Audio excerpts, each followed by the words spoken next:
আসসালামু আলাইকুম। জানিয়ে দেব এই মুহূর্তে হাতে পাওয়া সর্বশেষ ভয়ঙ্কর কিছু আন্তর্জাতিক আপডেট বাংলা সংবাদ। শুরুতেই থাকছে সংবাদ শিরোনাম। শুরুতেই জানিয়ে দেব ইসরায়েলের ভূখণ্ডে ক্ষেপণাস্ত্র হামলা। জানিয়ে দেব স্বাস্থ্য সরঞ্জাম বহনকারী ৩,০০০ ট্রাক গাজায় ঢুকতে দিচ্ছে না ইসরায়েল।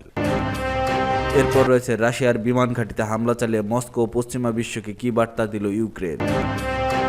সর্বশেষ থাকছে পশ্চিম তীর সফরে যেতে না দেওয়া ইসরায়েলের উগ্রবাদের প্রমাণ, জানিয়েছে সৌদি পররাষ্ট্রমন্ত্রী। এতক্ষণ শুনছিলেন সংবাদ শিরোনাম, এবার বিস্তারিত। প্রিয় দর্শক, আপনি যদি এই চ্যানেলে নতুন হয়ে থাকেন, ভিডিওটি দেখতে দেখতে চ্যানেলটি সাবস্ক্রাইব করে আমাদের সাথেই থাকুন। ইসরায়েলের ভূখণ্ডে ক্ষেপণাস্ত্র হামলা। ইসরায়েলি ভূখণ্ড বিশেষ করে দেশটির প্রধান বিমানবন্দর লক্ষ্য করে আবারও ক্ষেপণাস্ত্র হামলা চালিয়েছে ইয়েমেনের ইরান সমর্থিত সশস্ত্র গোষ্ঠী হুতি বিদ্রোহীরা। রোববার ইয়েমেন থেকে ছোড়া একটি ক্ষেপণাস্ত্র ইসরায়েলের আকাশসীমায় প্রবেশ পর সেটিকে ভূপাতিত করার দাবি করেছে ইসরায়েলি প্রতিরক্ষা বাহিনী। ইসরায়েলের সেনাবাহিনীর বরাত দিয়ে ফরাসি বার্তা সংস্থা এএফপির এক প্রতিবেদনে বলা হয়েছে, ক্ষেপণাস্ত্রটি শনাক্ত হওয়ার পর জেরুজালেম সহ একাধিক শহরে বিমান হামলার সতর্কতামূলক সাইরেন বাজিয়ে নাগরিকদের আশ্রয় কেন্দ্রে যেতে নির্দেশ দেওয়া হয়। আইডিএফ জানিয়েছে, ক্ষেপণাস্ত্রটি ইসরায়েলের দিকে আসার সঙ্গে সঙ্গে সুরক্ষা ব্যবস্থা সক্রিয় করে সেটিকে মাঝ আকাশে ধ্বংস করা হয়। যদিও ক্ষেপণাস্ত্রটির ধ্বংসাবশেষ কোথায় পড়েছে এবং এতে কোনো প্রাণহানি বা ক্ষয়ক্ষতি হয়েছে কিনা সে বিষয়ে এখনও কোনো নিশ্চিত তথ্য দেওয়া হয়নি।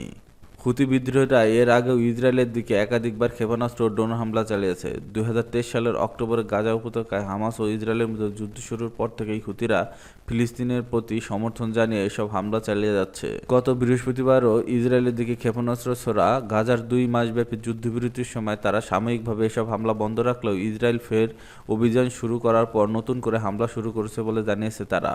হুতিদের দাবি, তাদের এই হামলা ফিলিস্তিনের প্রতি ভ্রাতৃত্বপূর্ণ সংহতির অংশ। এর আগে মে মাসের শুরুতে হুতিদের ছোড়া একটি ক্ষেপণাস্ত্র প্রথমবারের মতো ইসরায়েলের প্রধান আন্তর্জাতিক বিমানবন্দর বেন গুরিয়ন সীমানা প্রাচীর আঘাত হানে, যা দেশটির নিরাপত্তা ব্যবস্থার জন্য বড় ধরনের সতর্কতা সংকেত হিসেবে বিবেচিত। হুতিদের এসব আক্রমণের জবাবে ইসরায়েল ও ইয়েমেনে পাল্টা হামলা চালিয়েছে। এর অংশ হিসেবে রাজধানী সানা বিমানবন্দর এবং কয়েকটি গুরুত্বপূর্ণ বন্দর স্থাপনায় হামলা চালায় ইসরায়েলি বাহিনী।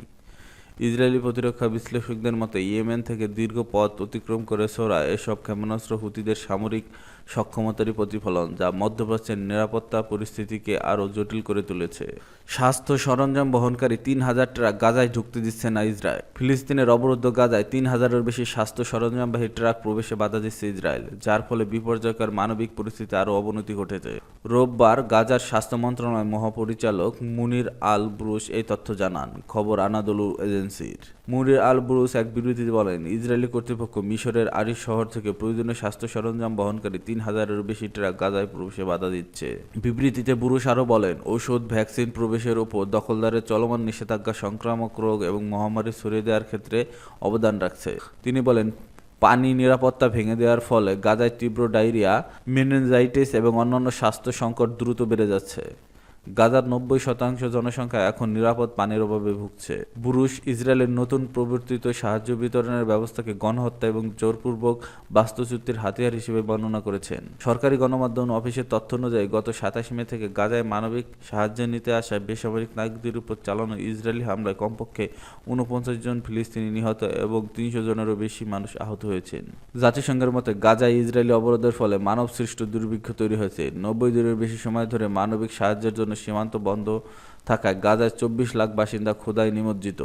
যুদ্ধবিরতির আন্তর্জাতিক আহ্বান প্রত্যাখ্যান করে 2023 সালের অক্টোবর থেকে গাজায় ভয়াবহ হামলা চালাচ্ছে ইসরায়েল। 1.5 বছরের বেশি সময় ধরে চলা হামলায় গাজায় 54,400 জনের বেশি ফিলিস্তিনি নিহত হয়েছে, যাদের বেশিরভাগই নারী ও শিশু।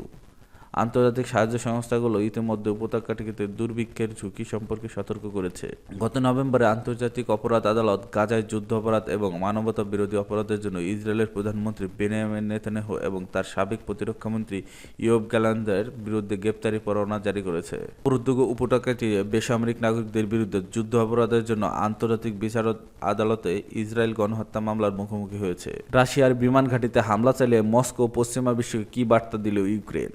রাশিয়া জুড়ে দেশটির বিমান বাহিনীকে লক্ষ্য করে ইউক্রেন যে হামলা চালিয়েছে সেটাকে তাদের দুঃসাহসী অসাধারণ কৌশল বলে অতিরঞ্জিত হবে না। ইউক্রেন বলছে এই হামলা $700 কোটি মূল্যের ক্ষয়ক্ষতি হয়েছে। বিবিসি তথ্য সত্যতা যাচাই করতে পারেনি, তবে এটুকু নিশ্চিত যে অপারেশন স্পাইটার্স ওয়েব নামের অভিযানটি অন্তত প্রচারের দিক থেকে এক চমকপ্রদ সাফল্য ছিল। ইউক্রেনের মানুষ এই ড্রোন হামলাকে আগের কিছু বড় সাফল্যের সঙ্গে তুলনা করেছেন, যেমন 2022 সালে রাশিয়ার কৃষ্ণ সাগরে নৌবহরের প্রধান জাহাজ মস্কোভা ডুবিয়ে দেওয়া, কার্স সেতুতে বিস্ফোরণ, আর পরের বছর সেভাস্তোপোল বন্দরে ক্ষেপণাস্ত্র হামলা। ইউক্রেনের সামরিক গোয়েন্দা সংস্থা SBU গণমাধ্যমকে যেসব তথ্য দিয়েছে তার ভিত্তিতে বোঝা যাচ্ছে এটি এখন পর্যন্ত তাদের সবচেয়ে বড় পরিকল্পিত সফল অভিযান। 18 মাস ধরে এই অভিযান চালানোর প্রস্তুতি নেওয়া হয়েছিল। অভিযানের অংশ হিসেবে বেশ কিছু ছোট ড্রোন বিশেষভাবে তৈরি ট্রাকের ভিতর লুকিয়ে রেখে ইউক্রেন থেকে রাশিয়ায় পাচার করা হয়। এরপর সেগুলো হাজারো মাইল দূরে রাশিয়ার 4টি ভিন্ন স্থানে নিয়ে যাওয়া হয়। সেখান থেকেও